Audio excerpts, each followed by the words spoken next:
പുറമേ നിന്ന് കാണുന്ന ഒരു ആൾക്ക് ഭയങ്കര ഈസി ആയിട്ട് തോന്നാം. ഉം. വെളിയിൽ നിന്ന് ഒരാൾ നോക്കുമ്പോൾ അവിടെ ഒരു സെക്യൂരിറ്റി നിൽക്കുന്നു എന്നുള്ളൊരു ധാരണ മാത്രമേ ഉള്ളൂ. പക്ഷേ അകത്ത് ആ ഒരു വ്യക്തി ഇരിക്കുമ്പോൾ അവിടുത്തെ സെക്യൂരിറ്റി എന്ന നിലയിൽ പലരുടെയും മാനസികാവസ്ഥ നേരിട്ട് കാണുന്ന ഒരു വ്യക്തിയാണ്. അതായത് ഒരു വ്യക്തി മരണപ്പെടുമ്പോൾ പല മാനസികാവസ്ഥയിൽ വരുന്ന ആളുകളായിരിക്കുമല്ലോ സ്വാഭാവികമായിട്ട് മോർച്ചറിൽ വരിക. അപ്പോൾ അവർ ആ ഒരു മൃതശരീരത്തിന് നിശ്ചിത സമയത്തേക്ക് വരുന്ന വ്യക്തികളാണ്. മോർച്ചറി സെക്യൂരിറ്റി എന്ന് പറയുന്ന ആള് ഒരു മോർച്ചറി സുരക്ഷാ ജീവനക്കാരൻ രാവിലെ മുതൽ ആ മോർച്ചറി അടയ്ക്കുന്നത് വരെ അനേകായിരം വ്യക്തികളുടെ മാനസികാവസ്ഥ കണ്ട് അവിടെ നിൽക്കുന്ന ഒരു വ്യക്തിയാണ്. അപ്പോൾ ആ വ്യക്തി പുറമേ നിന്ന് കാണുന്നവർക്ക് ചിലപ്പോൾ അയ്യോ അയാൾ ഭയങ്കര ദേഷ്യക്കാരനാണ്, അല്ലെങ്കിൽ അയാൾ സഭ്യമായി പെരുമാറുന്നില്ല എന്നൊക്കെ പറയാം. പക്ഷേ നമ്മുടെ ആ ഒരു പൊസിഷനിൽ നിൽക്കുമ്പോൾ നമ്മൾ ആ ജോലിയുടെ ഭാഗമായി നിൽക്കുന്ന സമയത്ത് അവിടെ വ്യക്തി എന്ന് പറയുന്ന ആളില്ല. വരുന്ന എല്ലാ മൃതശരീരങ്ങൾക്കും ഒരേ പരിഗണന കൊടുക്കുന്ന ഒരു സ്ഥലമാണ് മോർച്ചറി. അപ്പോൾ അവിടെ നമുക്ക് വ്യക്തികൾക്ക് യാതൊരു പ്രാധാന്യവും കൊടുക്കാൻ പറ്റത്തില്ല.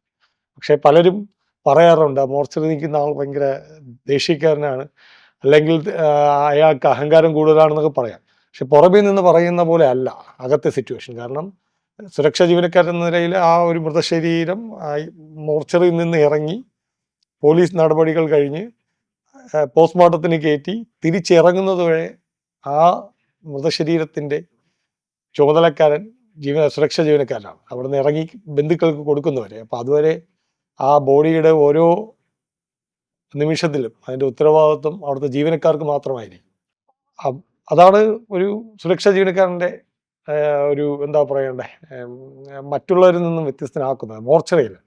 കാരണം നമുക്കവിടെ എല്ലാ മൃതശരീരങ്ങൾക്കും ഒരേ പരിഗണന. മറ്റൊരു വ്യക്തി കാണുമ്പോൾ എനിക്ക് അവിടെ ബന്ധമുണ്ട്, എനിക്ക് ഇവിടെ ബന്ധമുണ്ട്, ഞങ്ങൾ വിളിച്ചിരുന്നു എന്ന് പറഞ്ഞിട്ടും കാര്യമില്ല. മോർച്ചറിയിൽ അവിടെ എല്ലാവർക്കും ഒരേ പരിഗണന. പോലീസ് വന്ന് മൃതശരീരം ഏറ്റുവാങ്ങുന്നതിന് ടൈമുണ്ട്. ആ ടൈം കണക്കാക്കി മൃതശരീരം കൊടുക്കുന്നു, അവരുടെ ഇൻക്വസ്റ്റ് ടൈമും. അതിനുശേഷം പോലീസ് പേപ്പർ അകത്ത് കൊടുക്കുന്നതനുസരിച്ച് മാത്രമേ മോർച്ചറിയുടെ എല്ലാ കാര്യങ്ങളും ഒരു എന്താ പറയുക ഒരു പ്രക്രിയയാണ്. അതനുസരിച്ച് മാത്രമേ നടക്കാവൂ. കണ്ണൻ സ്വയം ഒന്ന് ഇൻട്രൊഡ്യൂസ് ചെയ്താൽ എങ്ങനെയാണ് ഈ ജോലിയിലേക്ക് എത്തിയ ഒരു നാൾ വഴി കൂടി പറഞ്ഞാൽ. ഞാൻ എൻ്റെ പേര് കണ്ണൻ, മോർച്ചറിയുടെ സുരക്ഷാ ജീവനക്കാരനാണ്. കഴിഞ്ഞ 8.5 വർഷക്കാലമായിട്ട് ഒരു പ്രത്യേക സാഹചര്യത്തിലാണ് മോർച്ചറിയിൽ ജോലിക്ക് കയറിയത്. അപ്പം ആ സമയം മുതൽ ഇന്നേ വരെ നമ്മളെന്താ പറയണ്ടേ, പല മാനസികാവസ്ഥയിൽ വരുന്ന ആളുകളെ കണ്ട് പലതരം മൃതശരീരങ്ങൾ ചിന്നിച്ചിതറിയതാവാം, ജീർണാവസ്ഥയിൽ ഉള്ളതാകാം, പൊടി കുഞ്ഞുങ്ങളുടെ മൃതശരീരങ്ങളാവാം. അതായത് അതായത് എന്താണ് ജീവിതമെന്ന് അറിയുന്നതിന് മുമ്പ് ജീവൻ നഷ്ടപ്പെട്ട കുഞ്ഞു ബാല്യങ്ങളാണ്. അവരുടെയൊക്കെ ബോഡികൾ കണ്ട്, ഒറ്റ മകനെ നഷ്ടപ്പെട്ട അച്ഛനമ്മമാരുടെ വേദന കണ്ട്, ഒറ്റ മക്കളെ നഷ്ടപ്പെട്ട അച്ഛനമ്മമാരൊക്കെ അവിടെ വന്ന് കരയുന്നത് കണ്ടിട്ടുണ്ട്.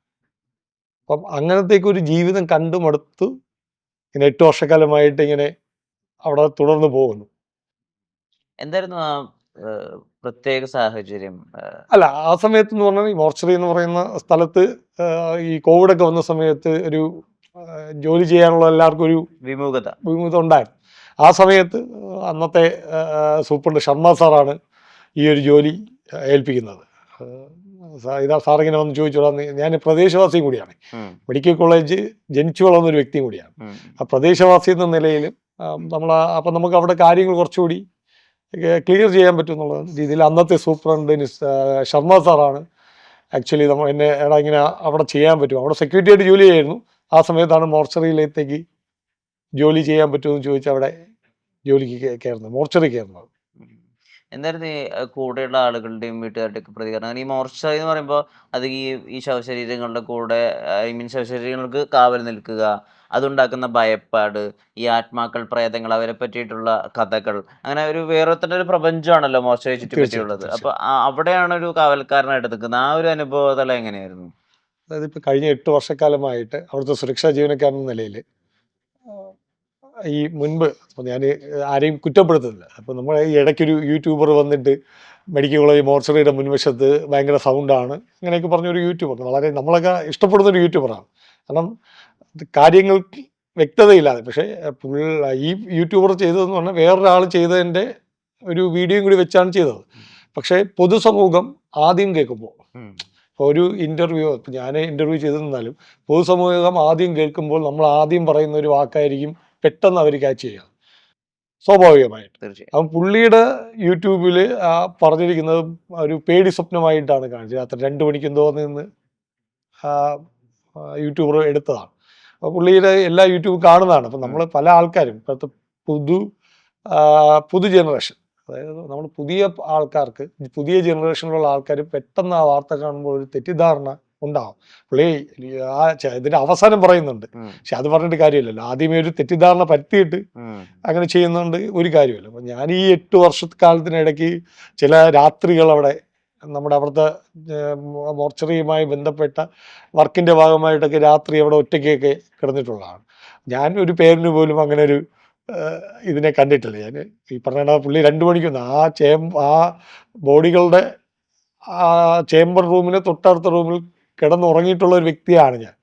പക്ഷെ ഞാൻ അങ്ങനെ ഒരു പേടിപ്പെടുത്തുന്ന ഒരു സംഭവമോ അല്ലെങ്കിൽ ശബ്ദമോ അങ്ങനെ ഒരു നെഗറ്റീവ് ഫീൽ എനിക്ക് ഈ കാലം അത്രയും ഉണ്ടായിട്ടില്ല. പക്ഷെ അകത്തൊരു മൃതശരീരവും പുറത്ത് നമ്മൾ ഉറങ്ങുകയും ചെയ്യുക, ഈ ഒരു മാനസികാവസ്ഥ എളുപ്പത്തിൽ അച്ചീവ് ചെയ്യാൻ പറ്റുന്ന ഒന്നാണോ? അത് ഓരോരുത്തരുടെ മനസ്സിന്റെ ധൈര്യമായിരിക്കാം. ഈ ധൈര്യം തുടക്കം തൊട്ടേ ഉണ്ടായിരുന്നോ? തീർച്ചയായിട്ടും. കാരണം ഞാൻ അത് പറഞ്ഞ പോലെ ഞാൻ ആ പ്രദേശവാസിയാണ്. അതായത് മെഡിക്കൽ കോളേജ് 1 കിലോമീറ്റർ ചുറ്റളവിലാണ് ജനിച്ചു വളർന്നത്. അതുപോലെ ഈ പഴയ മോർച്ചറിയൊക്കെ നമ്മൾ ഒരുപാട് കാര്യങ്ങളിലൊക്കെ, ഞാനൊരു പൊതുപ്രവർത്തനം കൂടിയായിരുന്നു. ആ സമയത്തെല്ലാം ഈ മോർച്ചറികളും ഹോസ്പിറ്റലുമായിട്ട് ബന്ധപ്പെട്ടൊക്കെ ഒരുപാട് കാര്യങ്ങളിൽ ഇടപെട്ടിട്ടുണ്ട്.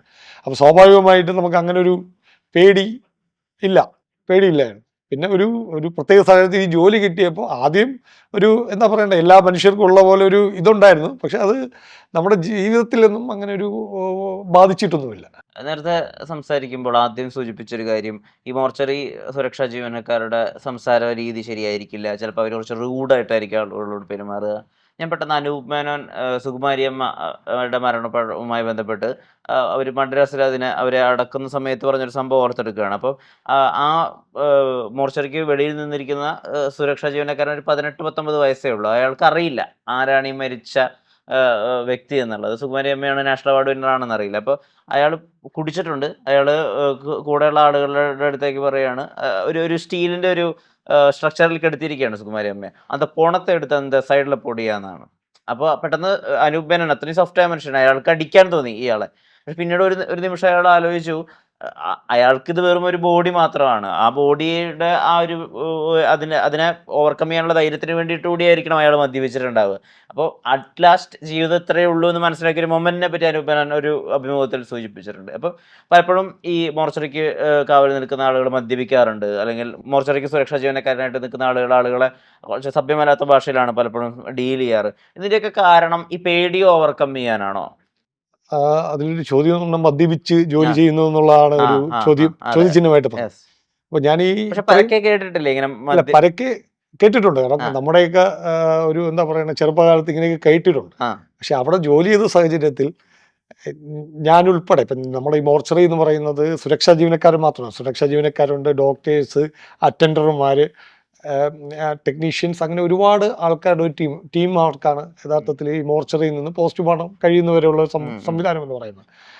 ഈ പണ്ടത്തെ കാലങ്ങളിൽ എല്ലാവരും പറഞ്ഞ മോർച്ചറിയിൽ അകത്ത് ബോഡി കീറുന്ന ആൾക്കാർ മദ്യപിച്ചാണ് നിൽക്കുന്നത്. പക്ഷെ എൻ്റെ ജീവിതത്തിൽ ഞാൻ തിരുവനന്തപുരം മെഡിക്കൽ കോളേജ് ഹോസ്പിറ്റലിൽ ഈ മോർച്ചറിയിൽ സുരക്ഷാ ജീവനക്കാരനായതിനു ശേഷം അങ്ങനെ ഒരു സംവിധാനം നമ്മുടെ അവിടെ ഉണ്ടായിട്ടില്ല.